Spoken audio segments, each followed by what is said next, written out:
You're carrying another male's pup. In the silent world of werewolves, that single venomous line is all it takes to shatter a life.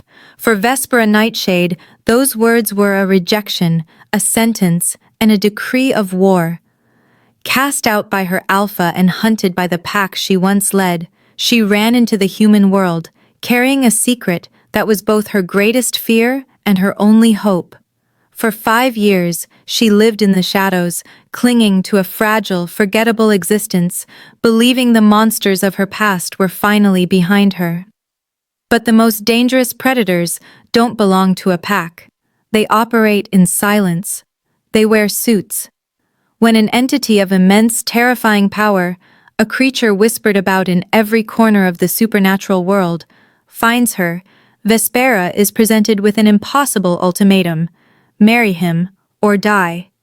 She agrees to the cold arrangement, exchanging her freedom for the promise of ultimate protection. But safety comes at a price far darker than she could ever imagine. She marries a stranger, a king among monsters. And as the hunters close in and the battle begins, Vespera realizes her husband's power isn't just a political advantage. It is ancient, destructive, and strangely familiar. Who is her husband? What is the true nature of the child she bore?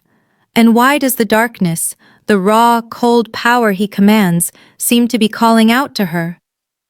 You are about to witness 6 intense episodes of fear, fate, and the terrifying journey of a rejected Luna who discovers the true extent of the shadows she ran into.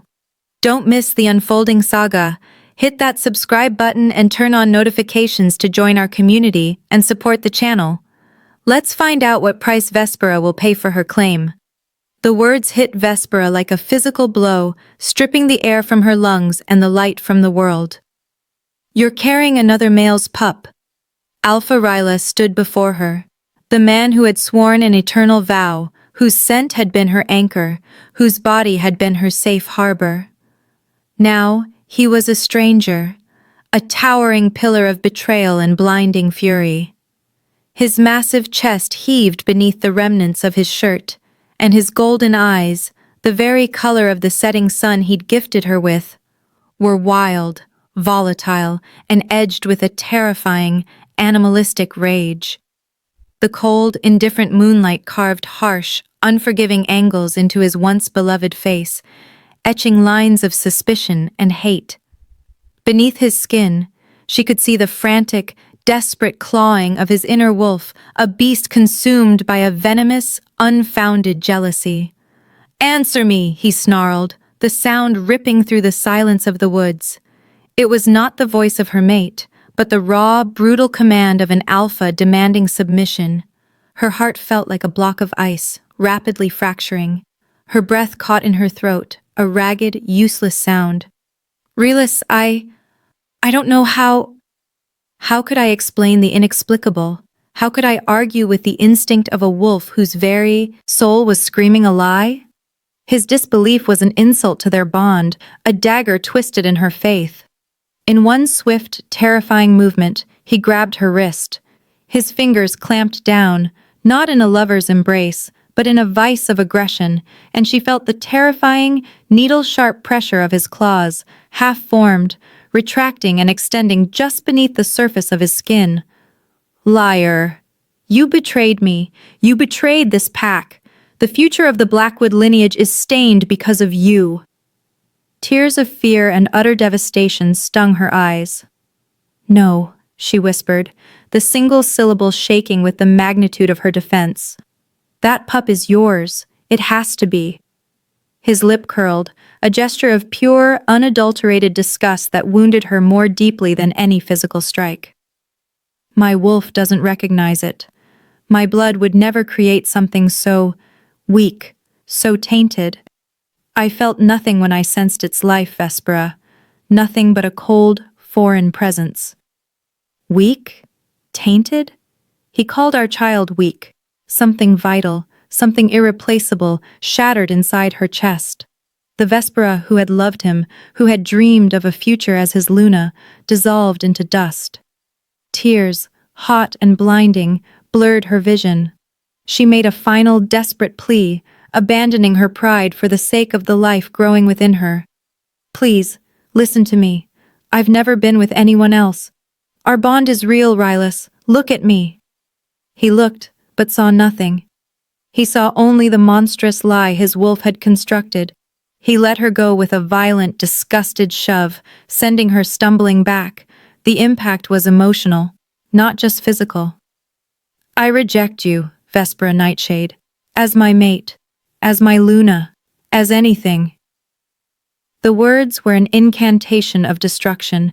In the same moment he spoke them, the invisible, sacred cord that had bound their souls since their first touch snapped with the sickening finality of tendons tearing from bone.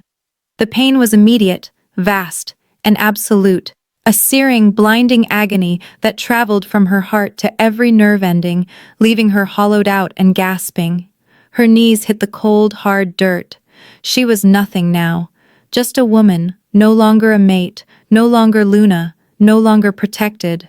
Leave, he said, his voice now devoid of all emotion, a chilling, indifferent baritone.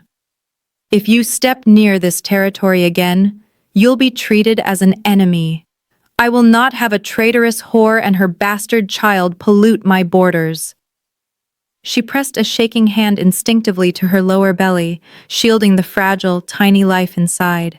The insult to her child fueled a desperate, primal defiance. You can't do this. I am your Luna. I am carrying your heir. Oh, I can.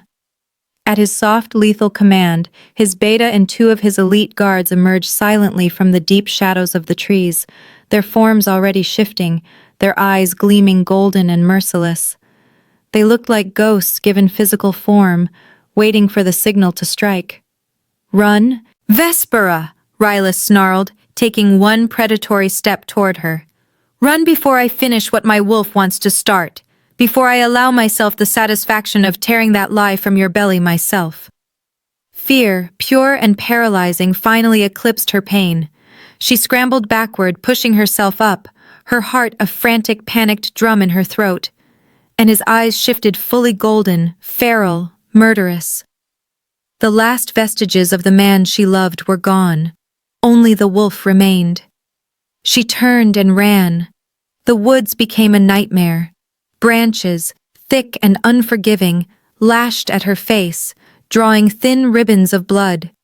Her palms, raw and slick with sweat and fear, scraped against the bark of the trees she used for leverage.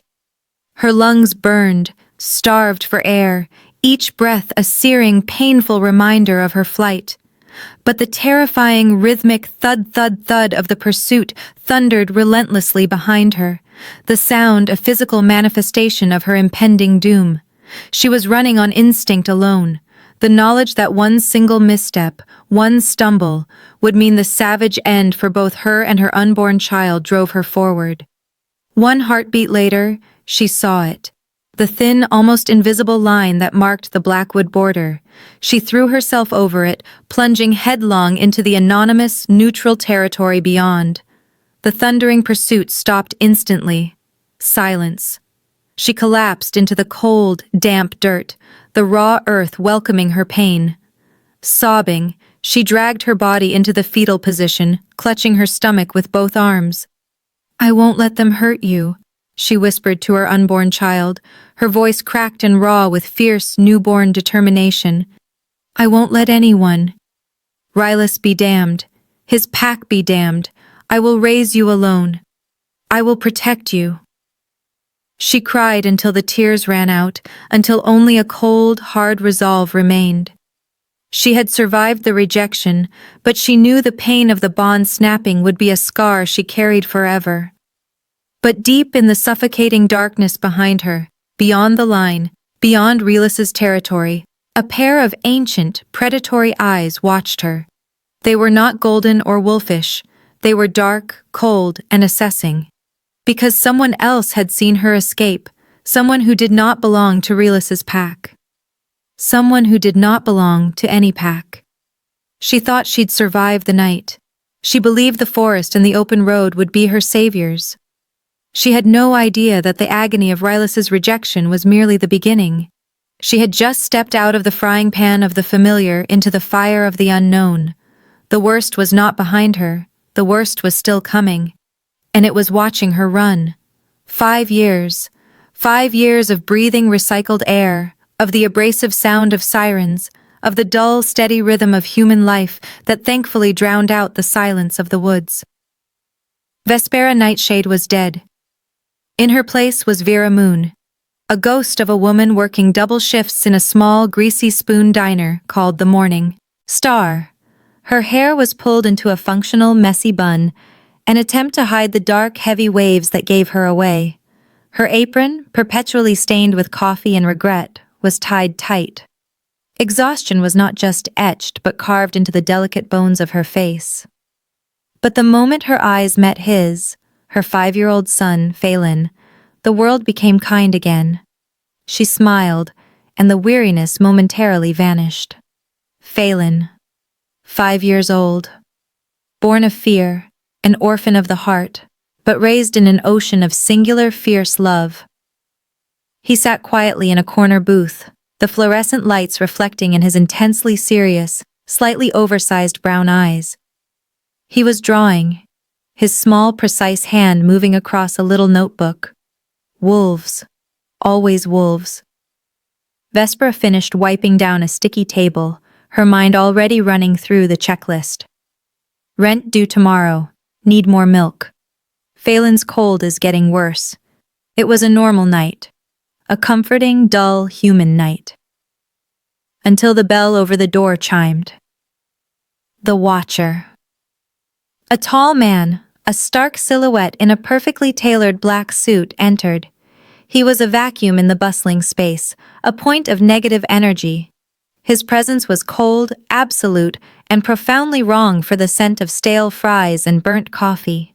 His eyes were unreadable, dark voids that seemed to absorb the light around them. His aura, thick and undeniably supernatural, was too dangerous, too ancient, too powerful for a simple, run-down diner. The low hum of conversations died instantly. A waitress dropped a plate. Even the stale, overworked air in the diner seemed to recoil from him, attempting to keep a respectful, terrified distance. He didn't need a menu. He didn't need Vespera's attention. He moved with a languid, terrifying grace to the corner booth, the darkest spot in the diner, and sat down. He ordered a glass of water, which remained untouched. He never looked at the menu. He stared only at Vespera. She tried to ignore him. She busied herself with refilling coffee, wiping down the same table twice. But the weight of his gaze was a physical oppression, a heavy hand pressing on her chest, restricting her breath. Finally, her shift was nearly over. With a sinking feeling of dread that settled in her stomach like lead, she prepared his bill and approached the table. She slid the check onto the cheap plastic surface. He spoke without looking up, his voice a low, resonant rumble that cut through the silence. It was a sound that belonged to a stone chamber, not a diner. Vespera Nightshade. Her blood didn't just freeze, it crystallized. The sound of her real name, whispered in this place, by this man, was the death knell of her peaceful life. "I don't go by that name anymore," she whispered, her voice barely a breath. She looked around, desperate, but everyone was pointedly looking away, pretending they hadn't heard the ancient venomous name. "I know, you've been hiding 5 years, very impressive." He finally raised his eyes, dark, intelligent, and chillingly calm. They were not the wild, fiery gold of a wolf, nor the predatory yellow of a hunter. They were the color of midnight, of something deep and primordial. "Packs haven't found you. Hunters haven't found you." He paused, a terrifying smile that didn't reach his eyes playing on his lips. "But I did." Her throat tightened, closing off any air. She braced her hands against the edge of the table, trying to keep herself from shaking apart. "Who are you?" "Damon Kirov." The name alone was not just a warning, it was a prophecy of devastation. Every supernatural creature, from the lowest shifter to the most powerful alpha, whispered about Damon Kirov. The man who made alphas tremble. The Phantom. The Shadow King. The man who didn't need a pack or a coven or a council to kill one. He was a force of nature. A legend of terror. He leaned back in his chair, making a mundane piece of diner furniture look like a throne. I want to make you an offer, Vespera Nightshade. She swallowed hard, her mouth dry. I don't want trouble. That's unfortunate, he said, his eyes never leaving hers. The coldness in his gaze was absolute. Because trouble wants you. Vespera's heartbeat stumbled, a frantic, broken rhythm. The trouble she'd outrun, Rylus, the hunters, the shame, was catching up, and this man was its herald. What do you want from me? His gaze, heavy and assessing, slid past her shoulder to the booth where Phelan sat drawing his silent wolves, then back, instantly, to her face. The shift was barely noticeable, but Vespera's maternal instinct screamed, "You know exactly what I want." Just then, the fluorescent lights over their booth flickered violently, plunging their corner into momentary thick shadow before sputtering back to life. It was a simple electrical glitch, but it felt like a warning from the universe. "Please," she begged, her composure dissolving into the desperate plea of a mother. "I have a child. He is innocent." He smiled just barely, a slight upturn of the corner of his lip. It was colder than the moon. "You think I don't know, Vespera? I have known since the night you ran. I have known since the moment his life began." The diner went silent enough to hear the frantic, panicked drumming of her pulse. Every customer, every cook suddenly understood that they were witnessing a moment of supernatural gravity. Damon Kirov didn't come for the burnt coffee or the stale fries. He came for her. For the Luna who rejected the light and fled into the darkness. But the most terrifying thing wasn't what he wanted from her. It was what he saw in her son. He came for her, and for the powerful, terrifying secret living in the small, drawing hands of Phelan. The hunt was over. The negotiation was about to begin. Hours later, the world was stripped back to this. A woman, a terrifying man, and a desperate negotiation for survival. Damon had driven her here, his presence in the beat-up sedan as calm, polite, and overwhelmingly terrifying as a caged lion. They sat across from each other at a scratched, heavy metal desk. Vespera felt the cold leaching into her bones. Phelan was asleep in the next room, guarded by one of Damon's silent, unsmiling men. Damon Kirov began the negotiation with a brutal finality that permitted no argument. "You're going to marry me?" Vespera stared. The absurdity of it, the sheer, breathtaking audacity, was momentarily staggering. "No." "You don't understand the terms of this exchange, Vespera," he said, his voice flat, his dark eyes like polished obsidian. "I'm not asking for your hand. I'm telling you what is happening. This is not a proposal. It's an arrangement. You will be my wife." Her voice broke on a sob of pure frustration and fear. "I have a life here, friends, my job, my freedom."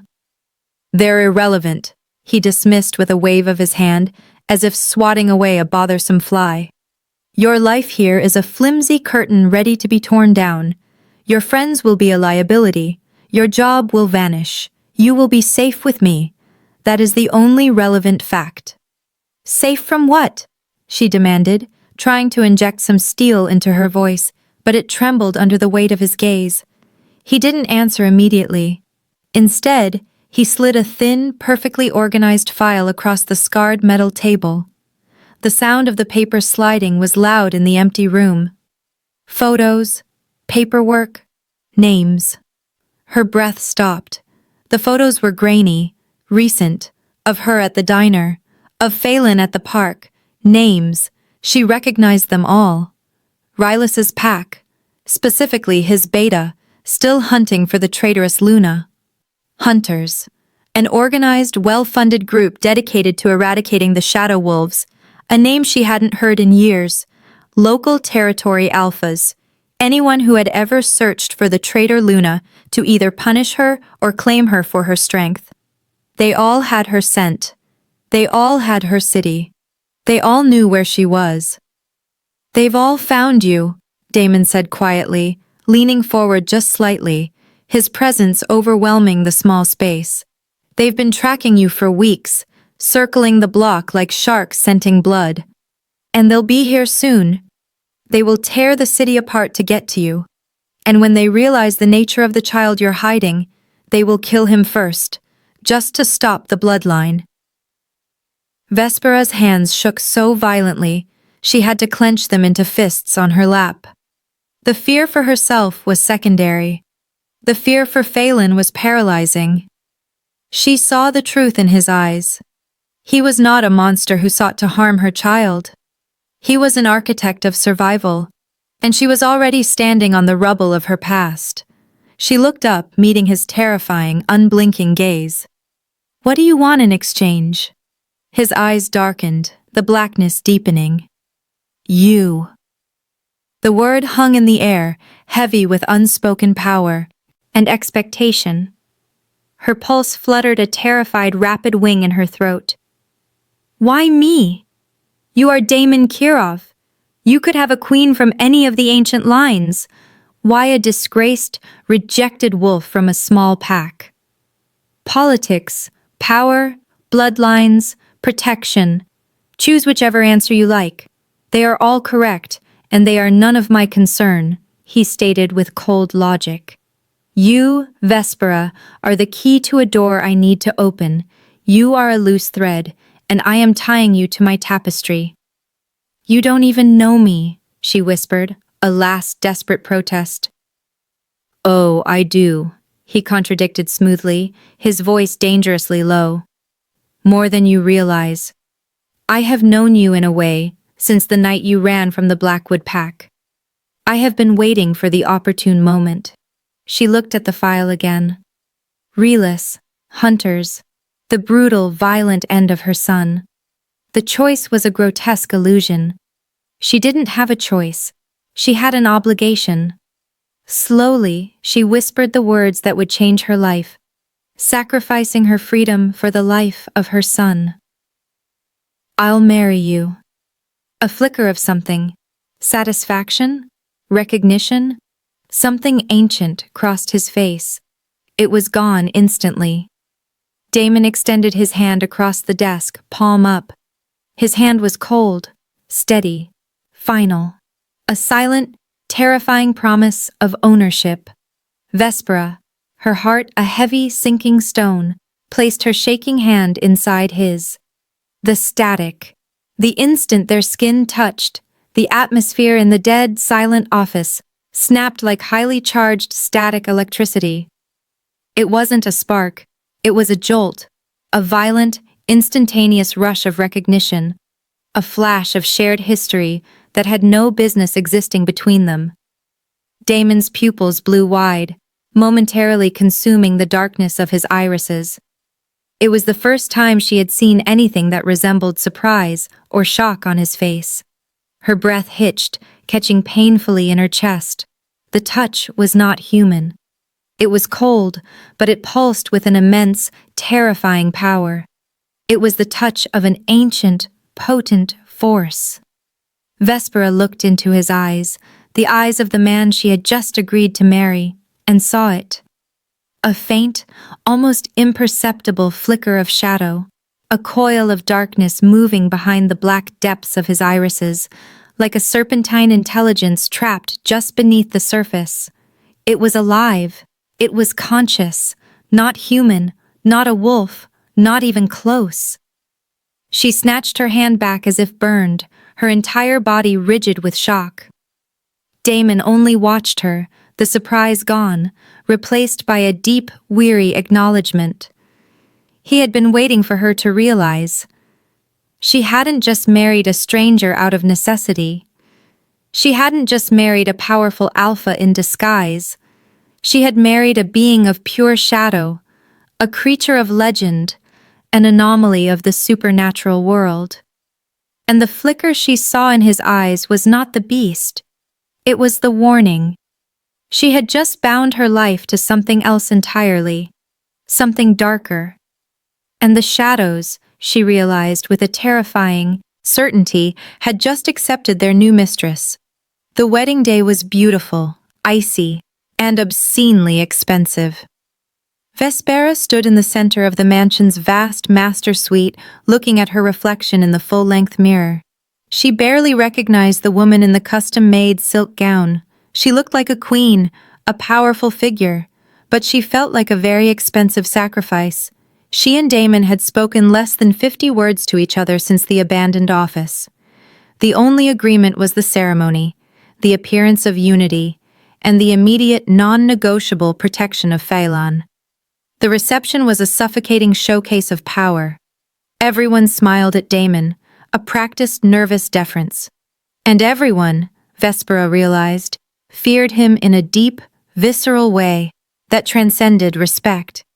The guests were a collection of powerful wares, secretive witches, and ancient, unblinking vampires. This was not a wedding, it was a political coronation. A rich blonde woman, dripping in diamonds and radiating a powerful, envious energy, slid up to Damon while Vespera watched from a distance. The woman spoke low, but the silence Damon commanded carried her voice clearly. "You could have married anyone in the supernatural world, Damon. The daughter of the vampire king, an ancient fae. Why her? The rejected Luna of a third-rate pack?" The question dripped with venom and contempt. Damon didn't flinch. He walked slowly, deliberately, toward Vespera, his eyes never leaving the blonde's face. He reached her and, with a terrifying possessiveness, wrapped a strong cold arm around her waist. The simple gesture spoke volumes. "Because she's mine," he said, his voice a chillingly soft declaration of ownership. The room went absolutely still. The blonde's jaw snapped shut. Vespera felt her breath catch. He didn't say "I chose her," he claimed her as a possession, as a territory. The statement was not for Vespera's benefit, but a warning shot fired across the bow of the entire supernatural elite. She is protected. She is untouchable. The watch. Later, Vespera sought the cool relief of the balcony, needing air. Damon followed her out, a silent, imposing shadow against the distant city lights. He murmured, his voice low, a command, not a request. "Don't run tonight, Vespera." Her voice stuttered, defensive and nervous. "Why would I run? I made a deal." He didn't answer. He simply looked out over the black, forested expanse that bordered the mansion. Then he walked away, his movements too calm, too controlled, leaving her with the cold dread of his implied knowledge. He knew she had considered it. She returned inside, forcing a smile, moving through the crowd like an automaton. The music was loud, the atmosphere strained. It was during a toast that a drunken, overly confident male guest, likely a beta from a minor, foolish pack, stumbled heavily. He bumped directly into Phelan, who was playing quietly near the massive marble fireplace, sketching, furiously, in his new notebook. The child stumbled, falling, his drawings scattered across the floor. He cried out, a small, frightened sound. Damon, standing across the ballroom and holding a glass of dark liquid, saw it. He didn't move. He didn't need to. Vespera saw it too. And she knew she was not hallucinating. Every shadow in the immense, cavernous room, the deep pools beneath the furniture, the heavy folds of the velvet drapes, the dark recesses of the ceiling archways, shifted. They moved, slowly, deliberately, silently drawing toward Damon like soldiers awaiting the briefest, most violent command. The air around him grew thick, colder, the light seeming to struggle to reach him. Did she imagine that? No, she felt it. A heavy, palpable pressure, a conscious energy of something dark, ancient, and profoundly alive. She rushed to Phelan, scooping him up, shielding his small body with her own. Hours later, After the last of the terrified guests had departed, Vespera found Damon alone in the library, a room of staggering height, walled entirely with antique books. He was staring into a massive, unlit fireplace. She stopped in the doorway, paralyzed by what she saw. His eyes were no longer merely dark, they were entirely, impossibly black. Not brown, not blue, but the absolute absence of color. And beneath the surface of his skin, flickering, visible only in the faint light spilling from the main hall, were spirals of something that looked like coalesced darkness, like smoke trapped within glass. He was vibrating with a silent, destructive energy. He didn't even look up as he whispered, his voice dangerously rough, scraping against the silence. "Tell me, Vespera, when did you first realize I wasn't human?" Her breath vanished, stolen by the fear that finally coalesced into certainty. She hadn't run from a monster. She had married one. She stood in the doorway, the bride of a shadow. The fear that had been her constant companion for 5 years was now replaced by a chilling clarity. Damon Kirov was not an alpha, not a wolf, but something that controlled the very shadows of the earth. She hadn't escaped the world of monsters. She had simply stepped up the hierarchy. The monster was now her husband, and he was waiting for her answer. She hadn't escaped monsters. She'd married one. The silence in the mansion was a heavy, deceptive blanket, punctuated only by the distant roar of the storm and the thunder of Vespera's own anxiety. She lay awake, rigid, listening to Phelan's soft, even breathing in the adjoining room. "He's not safe. Not with me. Not with Damon." A sudden, violent crash of shattering glass tore through the silence. It was followed instantly by screams, high-pitched, guttural sounds of pain and surprise. Then, the sickening, rapid cracks of gunfire. Hunters. They had breached the impossible defenses. They were here. Vespera surged out of bed, adrenaline pumping pure ice through her veins. She threw open the door to Phelan's room and scooped him out of his bed just as Damon, already dressed in black, appeared in the doorway of the hallway. He was a storm unleashed. The air around him curdled, growing heavy and thick. Shadows, real, visible things, ripped themselves from the walls, from the corners of the ceiling, from beneath the heavy furniture. They moved like liquid, intelligent darkness, swirling and converging on the intruders. Damon wasn't running or fighting hand to hand. He was commanding. The shadows swallowed men whole. They ripped automatic weapons apart like paper streamers, the metal shrieking as it twisted into impossible shapes. He wasn't a wolf. He was something older than the packs. He was the Shadow King, the legendary entity who didn't have a soul. He was the darkness. Something ancient, something worse. Blood sprayed, bodies fell with dull thuds. The darkness obeyed Damon like a living, conscious army, an extension of his will. Vespera clutched Phelan to her chest, her heart choking her. She saw the sheer, overwhelming devastation he was wreaking, and she knew then that this was a power Rylus could never have imagined, a darkness that made the werewolf world look like a nursery. "Damon!" she screamed over the din of shattering wood and thunder. His voice, when he answered, wasn't human. It was a low, echoing resonance, the sound of 1,000 voices whispering a single word. "Run." But she couldn't. Not now. Not when she saw the silver bullet rip a clean, bloody path into his side. The impact slammed him against the wall. The shadows around him instantly trembled, recoiling like wounded animals, their form flickering and unstable. He gasped, a sound of agony and raw effort. Vespera watched in horror as 5 remaining hunters, grim and determined, circled him, their faces masked by tactical gear. They carried long silver stakes, implements of supernatural execution, weapons designed to kill the deepest, most powerful shadows. One hunter, seeing Vespera and the child, lifted his weapon. He pointed the silver stake directly at Phelan. Vespera screamed, a primal, raw sound ripped from her soul. "No!" In that very moment, Phelan's eyes snapped open. They turned entirely black. Not the controlled, obsidian black of Damon's. This was a wild, burning, untamed darkness, an abyss of a 5-year-old's raw, terrified power. The shadows exploded. They didn't just rush the hunters. They poured from the child like an ocean, a violent, instantaneous wave of pure, cold darkness. Hunters flew across the room, flung against the opposite walls, which cracked and splintered under the impossible impact. The darkness swallowed bullets mid-air, dissolving the silver as if it were water. Even Damon, leaning against the wall, his own shadows weak and trembling with his wound, stared at his son.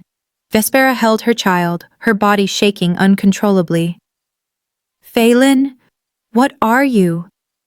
The little boy clung to her, his breath coming in, shuddering gasps, his eyes slowly, fearfully reverting to their normal brown.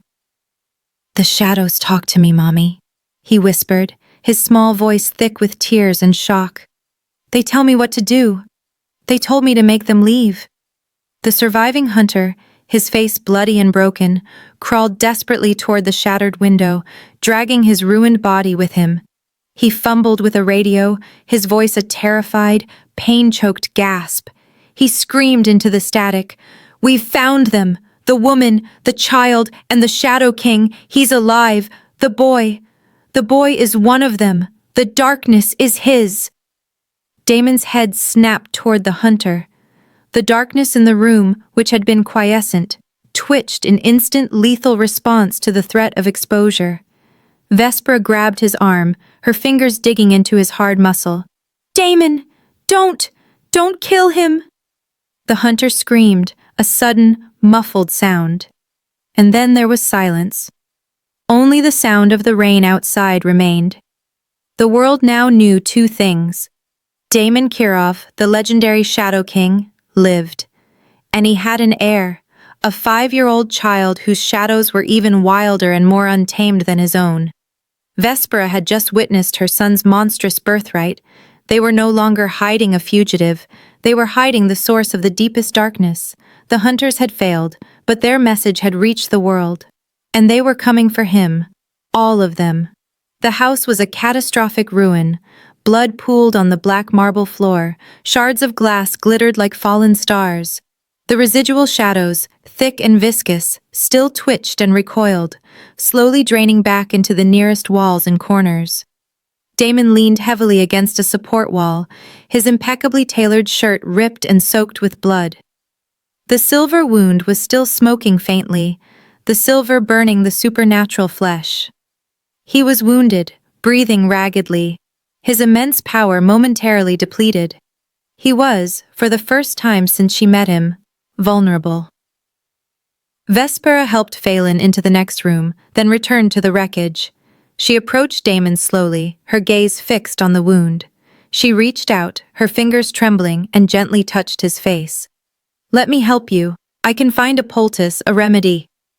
His eyes closed beneath her touch, a weary, painful gesture. "Don't be afraid of me, Vespera. Not now."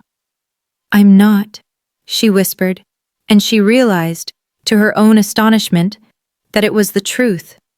The raw terror was replaced by a powerful, instinctual need to protect this wounded creature and his heir. He opened his eyes, dark and fractured, reflecting the chaos around them. "You should be. Shadow wolves don't survive long. We go mad. We lose ourselves to the power. My father did. He became pure destruction. And I will too, Vespera. It's inevitable." Vespera shook her head, a fierce, primal defiance entering her posture. "We'll protect Phelan. We'll teach him to control it. And we'll protect you. You can't. It's too deep. It's a cancer of the soul. Once the darkness takes me, there will be nothing left but the king, a tyrant, a killer." "Then we'll fight it," she insisted, her hand still resting on his cheek, offering a simple human warmth against his supernatural cold. "We'll fight the shadows back, together." He stared at her then, really stared, his dark eyes boring into hers. It was a look of profound, bewildering shock, as if she had just spoken in a language he had never heard before. He had expected contempt, judgment, fear. He had never expected a lifeline. Her hand brushed his cheek again, a soft, comforting stroke. And his voice, when he spoke, finally broke, cracking like ice over water. No one has ever tried to save me. They only tried to kill me, control me, or run from me. She leaned in, her forehead almost touching his. Then let me be the first. He caught her wrist gently, almost fearfully, holding her away from him, his fingers cold against her pulse point. He looked into her eyes, the dark abyss of his soul laid bare, and whispered the only warning he had left to give.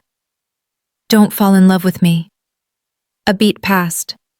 The adrenaline was fading, replaced by a strange, unsettling clarity. She looked at the man who saved her, who terrified her, who now held her wrist as if she were the fragile one. Why not? The air grew instantly colder. Damon breathed, the sound rattling in his chest.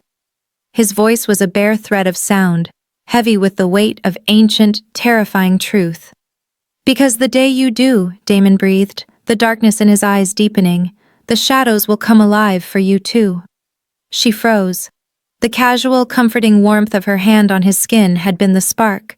The snapping bond with Rylus had been the opportunity. She felt it then. A faint, cold pressure on her spine, a subtle hum beneath her own skin. The shadows around them, the ones that had been passively draining back into the walls, stirred. They shifted, coalescing not toward Damon, but toward her. They were listening. They were waiting. Vespera had always believed the darkness belonged to Damon. She thought she was only marrying the Shadow King for protection, a human woman using a monster's power. But the instant her heart dared to acknowledge a flicker of feeling for him, the instant she chose to stay, the truth was revealed. She was not just the Luna of the Shadow King, she was connected. The darkness had been waiting for her, and now it had claimed its queen. She had survived the werewolf world, only to discover she was about to become the embodiment of the Shadow King's greatest fear, and the source of his unimaginable power. Her transformation was just beginning. The shadows were finally coming home.